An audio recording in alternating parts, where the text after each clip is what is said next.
Welcome to Local Giving's latest webinar, an introduction to creating a communications and marketing strategy. We'll be really looking at how to cover all the basics in this area and give you a really solid foundation to do your best in this area. We're very fortunate that we have my colleague Luke joining us today to cover the meaty substance and also really give us his take as our head of communications and that marketing know-how for us all as well. So with the session today, the aim is to come away really understanding the building blocks needed for an effective communications and marketing strategy. We'll do a little introduction to start with to look at what is local giving, what is online fundraising, and then we'll really then delve straight into what makes communications and marketing so important and some really practical tips for getting started with those. And then naturally also looking at social media as well, and how your team and a few other different aspects can really benefit you in this area. And we will take questions fully afterwards as well. So please do make a note of anything that you'd like to ask along the way. So just as a little introduction to start with, many of you will be familiar with local giving. Many of you will be local giving members yourselves. But for those that aren't, we ourselves are a not-for-profit and we effectively operate as a fundraising platform. We're a membership-based organisation, so we have charitable organisations across the UK sign up to work with us to really help them raise money online. And we're also very much distributing a number of grants as well at the moment. And so if you're an organisation that is a not-for-profit yourselves, be it a registered charity or not, then we can very much help you both in terms of grant funding and in terms of raising money from individuals in a variety of ways, which we will likely touch on in a moment as well. So when an organisation signs up to local giving, this is essentially what you then have access to. You can create a variety of donation pages, which I'll just show you as some examples in a second, just so that whatever Luke goes into, you're fully aware of what that practically looks like. But you can really keep an eye on the donations that are coming through to you and the fundraisers. And you can also apply directly and nicely and swiftly to any of our grants that are live as well, just by logging into your account and going to the My Grants section there. As well. We've got a grant that is newly live at the moment, which we'll be talking to you about at the end as well. But when I'm referring to online fundraising, we really help organisations look at raising money typically through the internet. So that can look like individuals giving you one-off donations. It can look like individuals signing up to give you monthly direct debits, taking on fundraising challenges and having a fundraiser page for their network to donate to them. And then we also really support our members to run crowdfund appeals. And by that, we mean that you potentially have an idea or piece of equipment or a building, whatever it is that you need to raise money towards. You've got a target for that. And your aim is to have a lot of individuals give small amounts to help you achieve that. And all of these are different ways that individuals can support you. So we facilitate that. We make it as easy as possible. And we try to make you as confident and skilled as possible in doing all of those things as well. One of our past webinars, an introduction to online fundraising, really covers all those areas. I'll make sure that I send that around to you as well as the recording of this webinar so that you've got that to hand as well. When I'm talking about that you have an online donation page that individuals can donate to you, this is an example of what that looks like. They can really easily donate to you in whatever way works best for them. And you can then also create an appeal page like this, and the main difference with that is that it's a temporary page that allows you to really focus on fundraising for a specific amount. So every member of ours has a donation page that talks about their work as a whole, but they can also create these appeal pages and have really focused fundraising to help you raise towards a specific target and a specific outcome as well. And we're here to support you in fundraising in these different ways. And then on the right here is just an example of an individual doing a fundraiser for you, and how they can also, you know, really support you in that way. So that's what it looks like from a local giving point of view, and what the different donation pages are that you can really get stuck into. And now we're really going to look at how communications and marketing are essential for fundraising success generally, and also in terms of online fundraising, and there's a lot of crossover obviously in terms of promoting what you'd be doing on local giving amongst your planning for communications and marketing. So I'm going to hand over to Luke now, who's going to talk you through the next slides when he's ready. Great. Thank you, Lauren. Hope everyone can hear me. My name's Luke Upton. I'm head of communications for Local Giving. I've been here about 18 months. I'm not a charity professional by history. I've worked for media organizations as a journalist before, so it's kind of a nice little switch. But I think at the heart of what I used to do before and what I do now with Local Giving is telling stories. And you've all got fantastic stories to tell because you're all part of fantastic organizations. So I think that's the really exciting bit at the heart of what I'm going to talk about today. I've worked in industries where I've had to write about oil and gas storage and things like that. Those are not fantastic stories to tell. So it's great that we have those already. So what is the difference between marketing and communications? If you Google this, you'll get about 100 answers. But what I really like is that communications tells the story of your organization. And this is a story to people outside it and also to people that you work alongside. If you go down the supermarket and you bump into somebody and they say what you're doing at the moment and you tell them about your organization, you're doing communications. So you're doing it already. Whereas marketing promotes it. And that's something a little bit different. And I think for successful, well, to support your fundraising to the best of its abilities, you need to do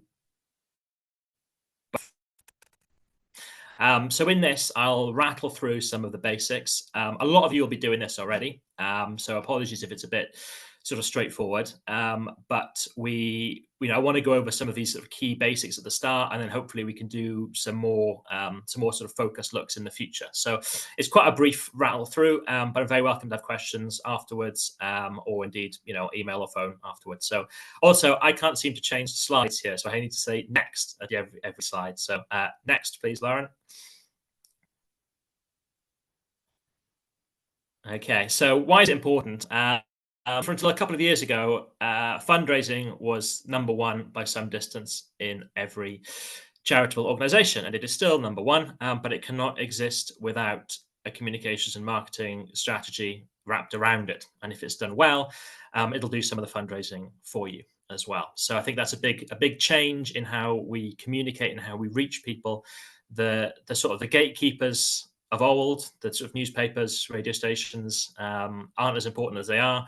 You can now reach your community directly, which is very exciting and offers an awful lot of opportunities. So next slide, please.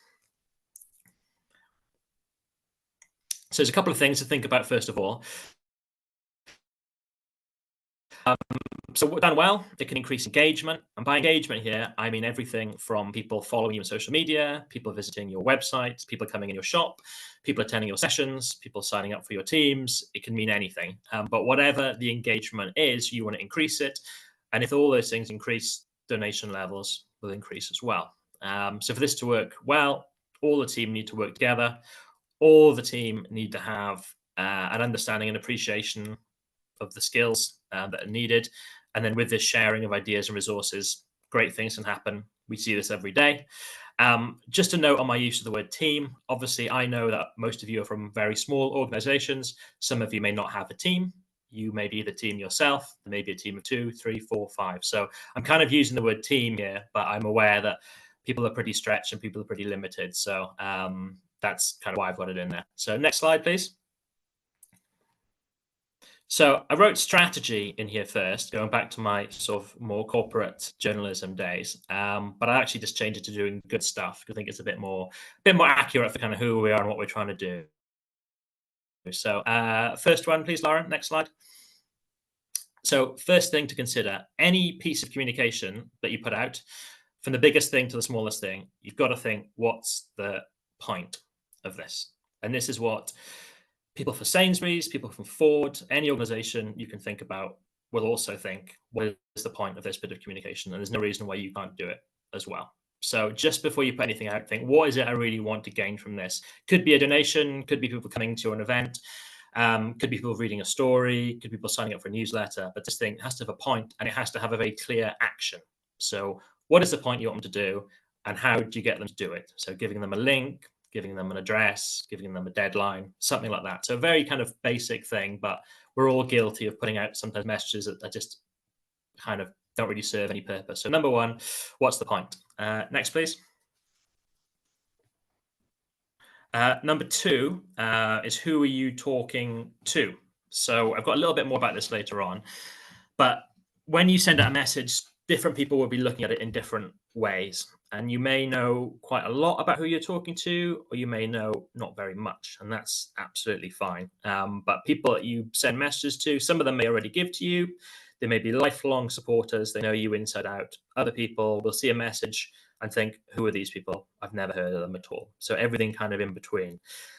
Ideally, you would build up a database, and a database is probably a bit of an intimidating word, but it's simply lists of people that you want to reach. And again, this will go from everything from people that give to you regularly, that you will talk to in one way, to people that maybe gave to you once, people that might give to you again, people, and through to people who maybe are nearby where you are or in your community or you think may like your services.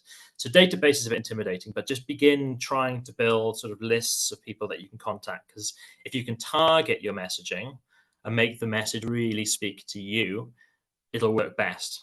And what I always think about this is I get loads of emails every day as, oh, sorry, what is a CTA? Sorry, it's a call to action. So it's a fancy word of saying a button or a link. So on your local giving page, the big CTA would be donate.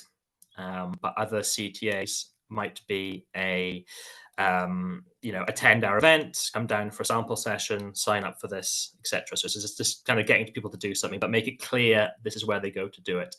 As I was saying about emails, so everyone gets loads of emails every day, most of which you don't open. Think about the ones that you open.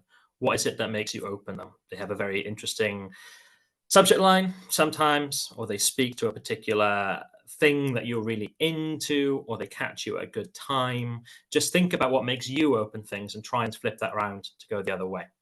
Next, please, Lauren. Timing is everything. And I was just talking to some of my colleagues internally earlier on about timing and how we adopt this as well, or try to adopt this. Try and plan everything in advance. Don't rush.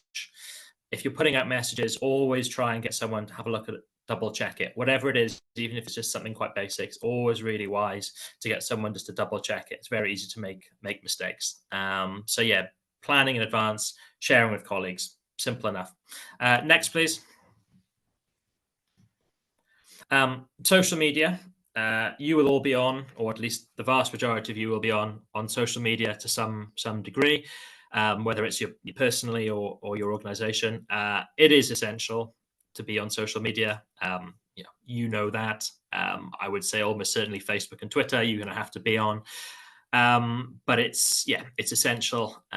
Put testimonials on there, put the words from your community. They matter so much more. If you can have people talking about how they've engaged with you and the great things they've got from what you have done, that is so powerful.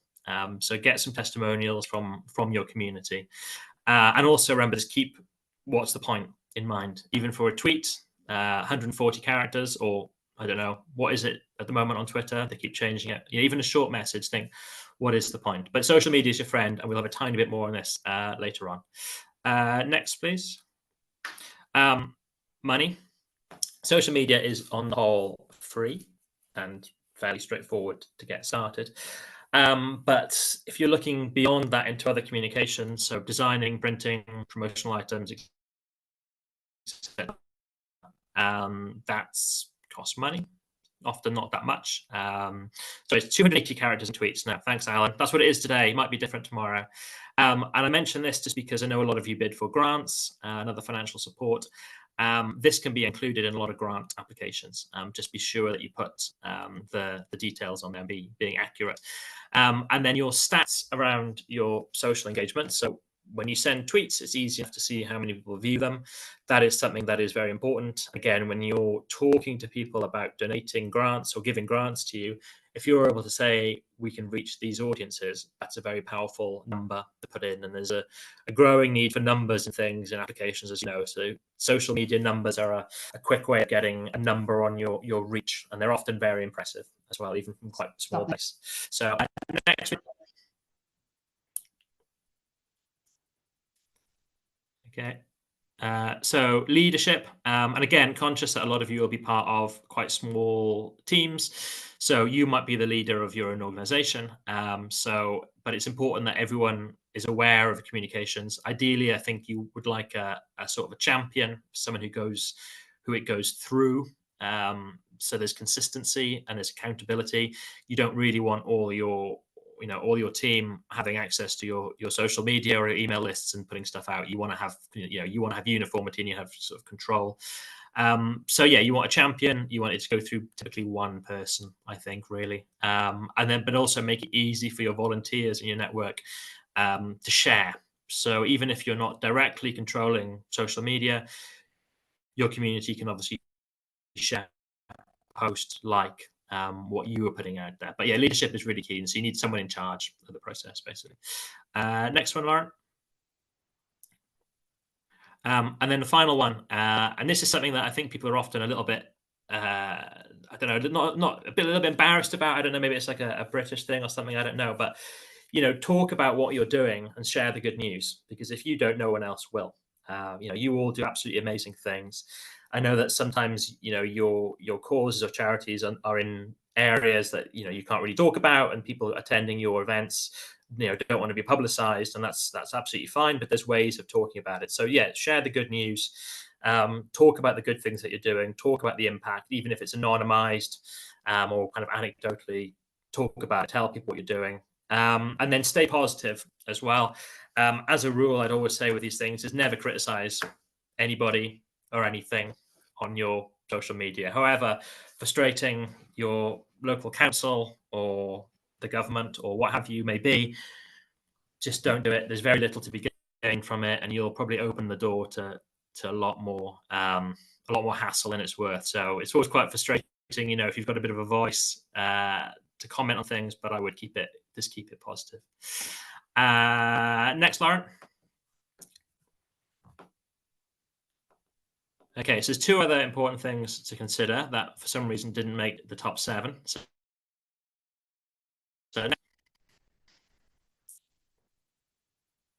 I talked a little bit earlier on about sort of database, and again, maybe a bit of a big word. Basically, this is another way of thinking about it. So this is mapping your network.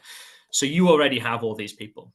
There might not be that many people in them, but you already have this network. So if you want to start building up a database of people, of connections, this is a pretty good way to start.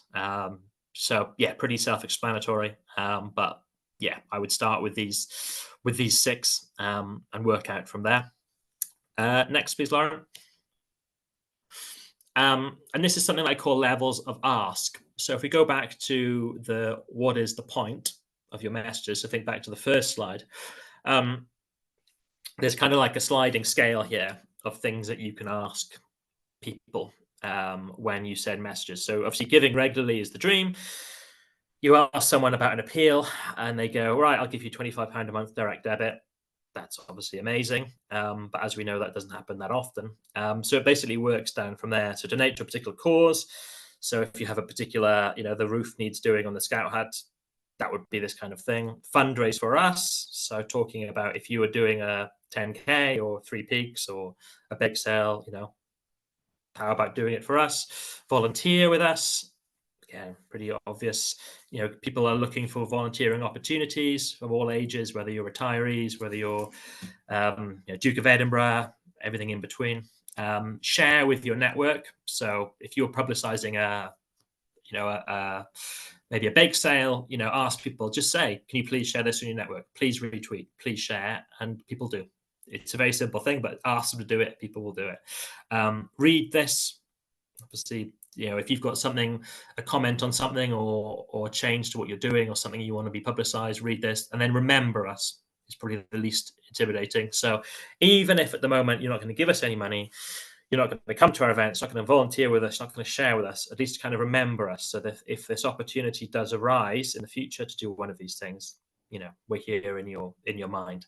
So these are sort of the levels of ask. So thinking about what is the point, this could be a fairly easy sort of template. Next, please, Lauren. And a few more words on social media. Next, please. So it allows even the smallest organizations, the most limited of budgets, to reach a large audience in a cost-effective and efficient way. So telling a story, increasing awareness, building your brands, raising funds. And I've got a little bit here about it kind of always evolving. And it can be I think it can be a little bit perhaps intimidating. Again, most of you are using social media, so you will know this, but things change quite quickly. Focus on what works for you and your community. You will know best what people respond to. So don't necessarily feel that you have to go with the latest trend or the latest platform. Facebook and Twitter will do you fine for now, I would say, unless you've got some particular skills in that area. But yeah, just know what works for you. You've probably built up, if you're on Facebook, you've probably had a page on Facebook for 5 years, 10 years. So you've built a huge community on there, and that is absolutely priceless. So focus on where your numbers are, focus on where your community are. Next, please. And then a few things to consider. So your charity's strategic plan. This may be a really, really, really big document. This may be quite a small document. But whatever it looks like, have a look at it again and think about how you are communicating and marketing what it is you do and what it is you want to do, and see if that's connected in with your strategy. Set your objectives. I think you can set some ambitious objectives, but realistic. Key messages. Again, what is the point?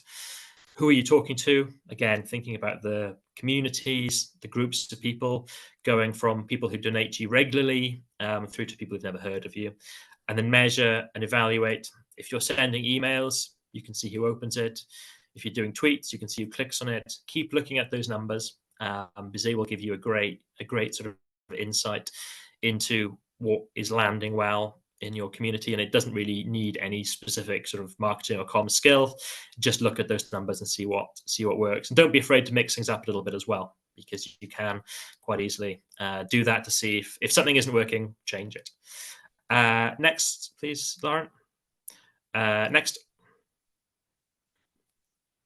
So I've talked quite a lot about sort of processes and everything here, and about your community. But I'd say, and I speak, this is from my own sort of perspective as well in other organizations, is that sometimes in the comms team isn't really lined up with the other people in the organization. So I talked a little bit earlier about having a champion.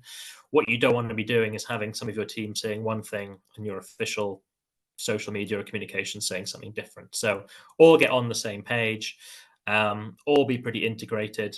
And then I think another thing to think about with communications, and I haven't really touched upon it that much in here, is that communications works internally as well. So again, depending on the size of your team, think about how you talk to your own people. Again, what's the point? What is the message of this? The same principles do apply, but think about it kind of internally as well, because it's often sort of neglected. I think we've all been in organizations in our sort of day jobs where we announce something is announced to customers or the community, and half the team in the business itself doesn't know what's happening. That is very common, and that's kind of quite similar, I think, in charities as well. So just keep everyone in the loop.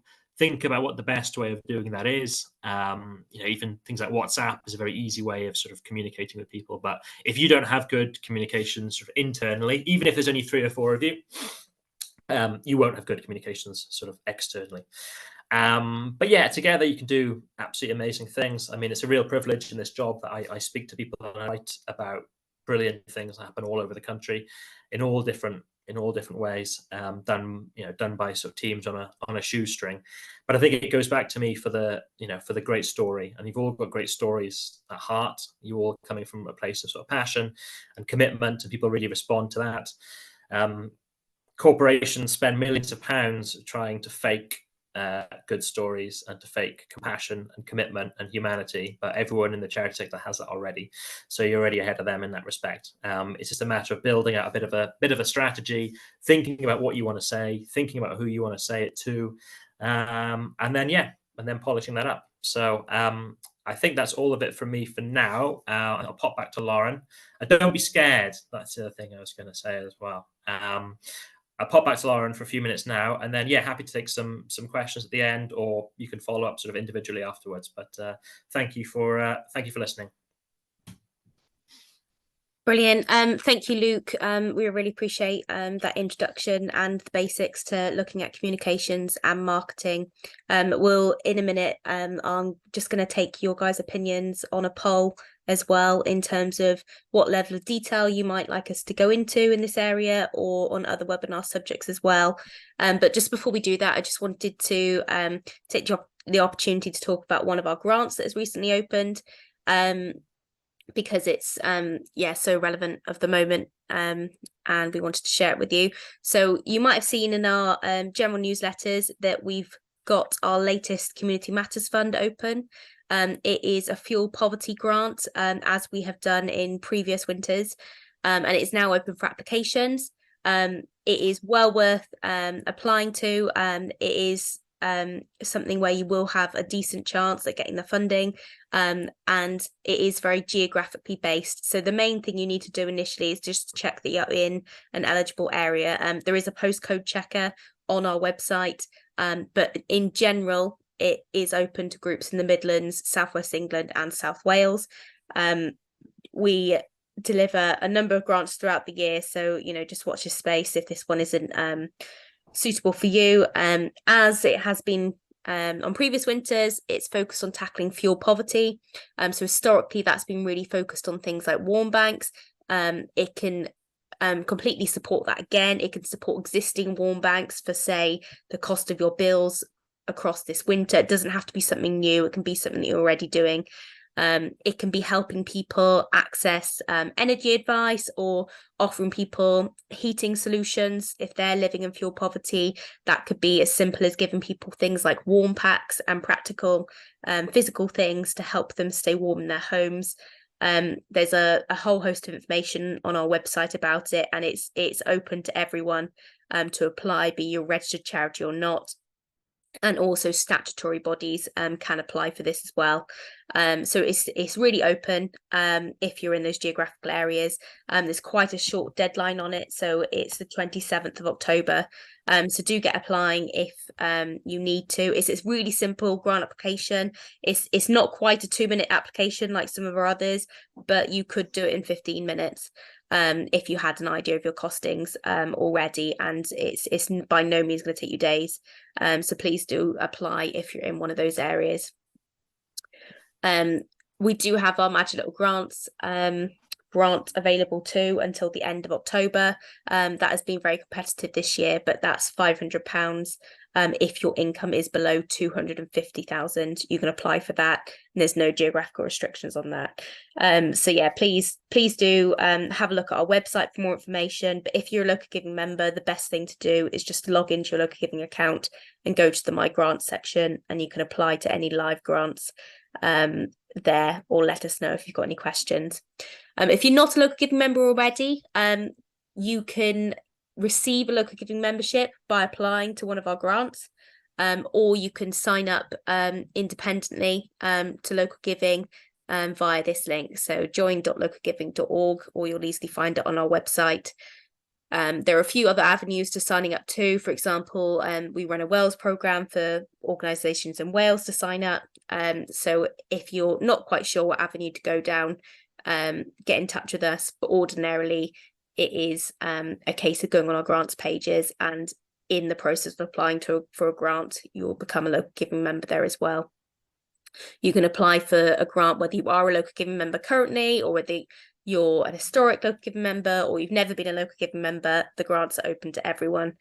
So please do let any groups know that you think could benefit from that as well.